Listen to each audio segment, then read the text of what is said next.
Yogah Karmasu Kaushalam.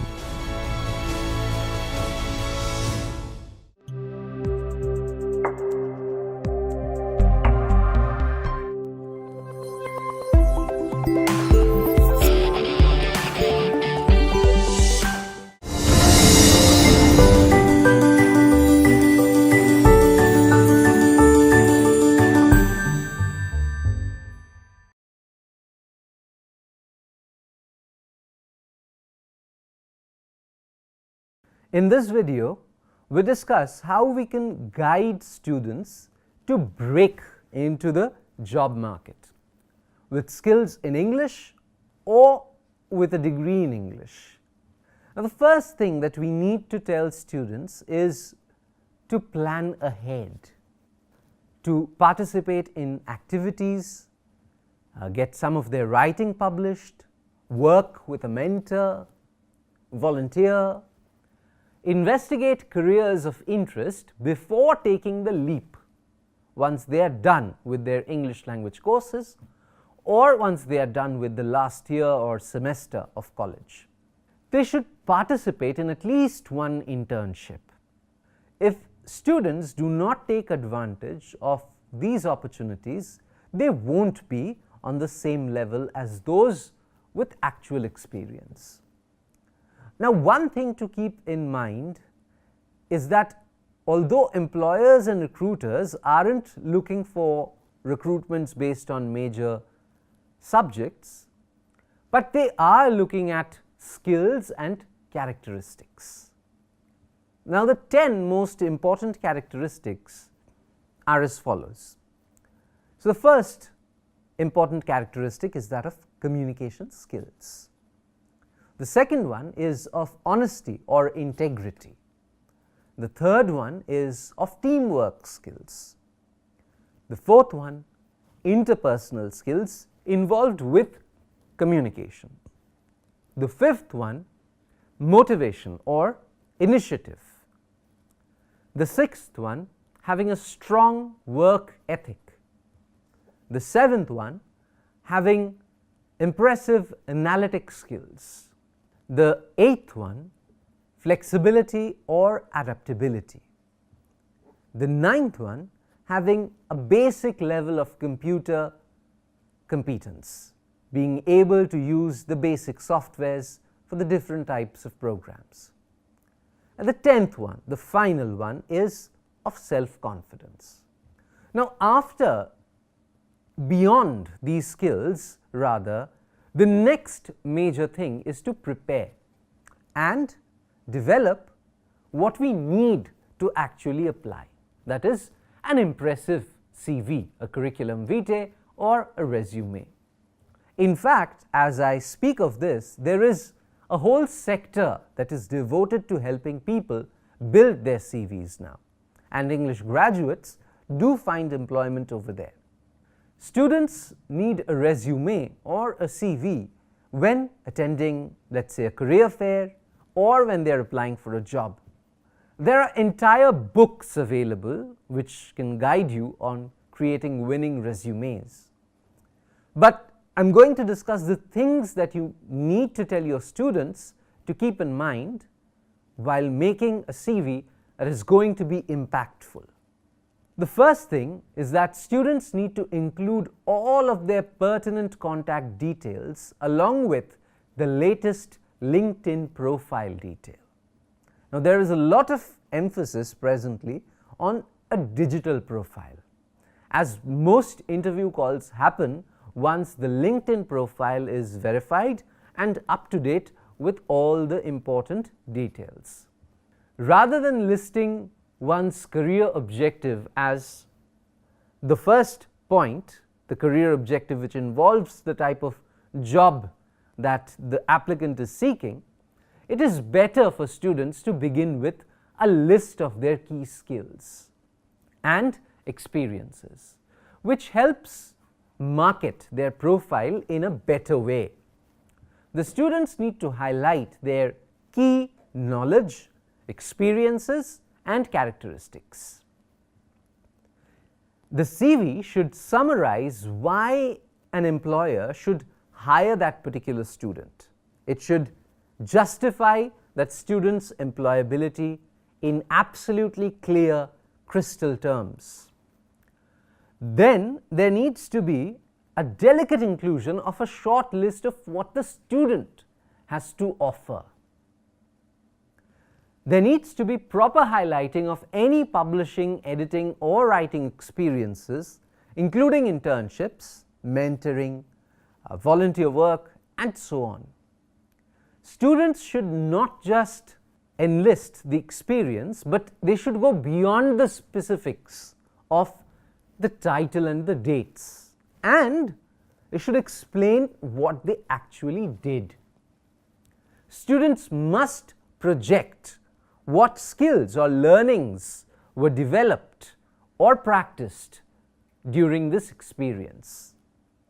Students need to market all of their activities in a very smart way, not just those related to their English language skills, but also the secondary and the tertiary skills. Students should think of how they spend their time in productive involvements and whether during their college career there is anything else worth mentioning. For example, perhaps during the summer they worked as temporary assistants for the department, creating, editing and proofreading a variety of office documents. Or perhaps they volunteered for a local NGO or some other organization that published newsletters. There should not just be the focus on the obvious, but students need to include anything even remotely relevant in a way that has added to their existing set of skills, and consequently it has added to their experience. The representation does all the difference. With a bit of connecting back and forth, every experience, however small or insignificant it might be, can be turned into a selling point. Students include any and all relevant work experiences in addition to their college experiences. Now, although certain jobs may seem to have nothing to offer, for example, let's say a student has maintained logs for an online shopping store, but the fact that the student started working at that age makes mentioning that job worthwhile, apart from the fact that he or she must have become aware of the dynamics of online stores and can now author technical articles for the layman. So when students relate their job responsibilities, they need to recast them in business terms. Also, the job experience has to be smartly tied back to that field specifically. For example, if a student volunteered for organizing a debate competition in the college, now this includes the exposure to creating, handling appropriate informative types of communication. This information is useful if the student is applying for a job in advertising or in writing. Students need to critically think about all of their experiences and make sure they highlight the key skills and abilities that they have mastered through these experiences. Students may also consider having business cards printed with their names and contact information. Now, these business cards are easy to distribute, especially when networking. So after students have prepared their resumes and are ready to search out a job, here's the hardest part. Where do they start looking? When most people think of finding a job, they think of the traditional methods, classified advertisements, and now we have the internet. But apart from these two sources, there is a huge hidden job market of unadvertised or created opportunities. That job market includes people hired from within the company and hired through word of mouth without advertising the position. Now, beyond advertisements and the internet, often students identify in their career search a particular company or organization that they really want to work for. They can approach such an organization directly to inquire about the jobs. Students can talk to or send an official mail to the Human Resources Department about the current and for the upcoming positions. If students are sure about their desire to work for a particular company or industry, they can take an entry-level position at a company just to get started. After they are hired, they will gain the advantage of getting experience at the company. Plus, as I have already mentioned, many jobs are not going to be advertised, but they are simply going to be filled from within.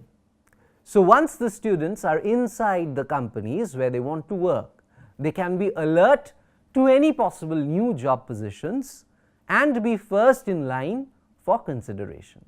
Sometimes even before the job has been formally posted. Sometimes the job that students want may not have been created. And although they may have a hard time getting people to listen to them and to convince them so that they can sell themselves on the job, it is achievable. This strategy works best if they are already working for their ideal company.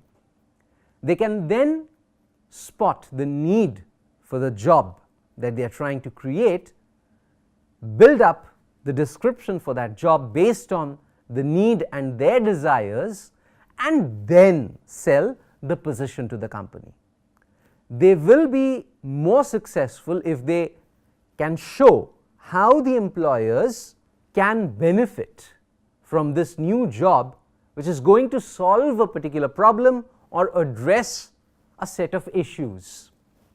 This improves the situation and adds to the revenue. Also, these sort of created jobs provide some tangible benefit for the company or for the organization. In trying to create these new jobs, which are their own jobs, students need to follow the economic, business and demographic trends and what they imply for the English major students. What markets, jobs, needs might these people have for someone with the student's English language skills? There has to be a meticulous need assessment. Students need to carefully consider what need can they fulfill by creating that specific job or by looking for an existing vacancy in the market. In fact, this is one of the areas where students are questioned during interviews as to what value would they add with their skills. Simultaneously, students need to be aware of other demographic or economic trends and the opportunities they may present. Networking is another skill that I have already mentioned, which helps students find jobs through word of mouth and through asking around. The more people included in the student's network, the better. In fact, these days, if you look at the LinkedIn profiles, the profiles are based on the number of connections that an individual profile has, showing that it has immense power. Human networks are very powerful and they present incredible opportunities. Before approaching a particular company or before appearing for an interview, students need to thoroughly research that particular company or organization to find out more about it. For example, what products does the company deal in? What services does it offer? What are the present concerns of the company? Is it a public or a private company? How many people does the company employ? What sort of feedback is available from the previous employees? The answers to these questions can temper the expectations of somebody who is trying to get a job in that company. and prepare the candidate to handle the challenges that he is going to face in the job as well as the challenges that will be there in the interview room. I hope that the points will be helpful while all teachers guide their students in the classrooms and try to enhance their employability and look for opportunities in today's competitive and digitized world. I wish you all a great time in the classroom. Thank you. I would like to thank you, Devmalo, for taking us to a different kind of setting. This setting is what exactly students require and why students study. See, generally it is an ideal idea that we study to develop our skills, we study to develop our knowledge, increase our knowledge, and there are a lot of other things. Yes. But you talked about something very practical. You tried to pin the point that exactly what they do. I guess many of our parents may not like this also, and there may be few who will like this also, but reality is reality. Nowadays, why people go to IIM Ahmedabad first? Because they look at what packages the students get when they come out of IIM Ahmedabad, or exactly what are the chances of employability when will they take the course of IIM Ahmedabad. There are many institutes or many courses which are dying. There are many courses which are mushrooming. So this is also one of the parameter, and I guess it is one of very important parameter that what exactly the course has to offer us after we pass out the course. I thank you very much for your scholarly deliberation on this. Thank you, sir.